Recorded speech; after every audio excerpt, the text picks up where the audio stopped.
As you've seen, despite all the travel warnings, Friday and Saturday were two of the busiest days at U.S. airports since the start of the pandemic.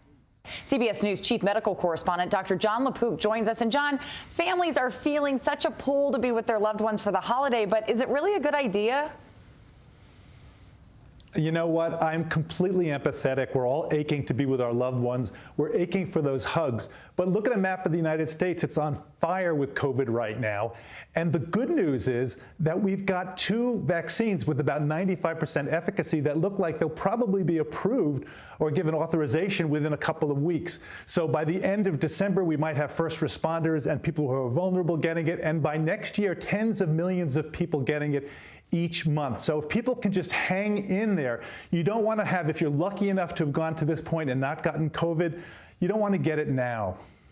So are you saying there's light at the end of the tunnel and we just got to keep focused on that?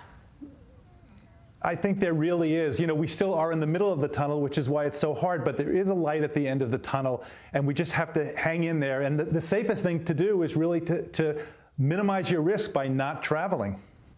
You know, John, I hear so many people say, but I went to get a test. It was negative. Now I'm going to go see grandma. Is that really okay? It's not okay, Jamie, and it's one of the biggest misconceptions that I've heard during the entire pandemic.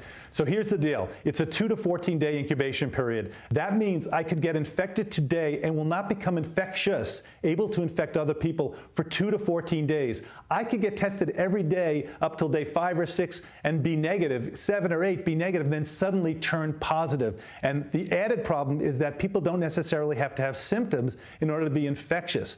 Bottom line, the 14-day period where you have to be in quarantine is to make sure that you're not infected without knowing it and then suddenly become infectious and infect somebody else. So at the end of the day, we're in this holiday season. We all want to be seeing our loved ones, but now is the time when we really want to be safe so that, guess what, once we get the vaccine and hopefully we're protected, that we can see them in the future and a year from now have a wonderful and much safer holiday season.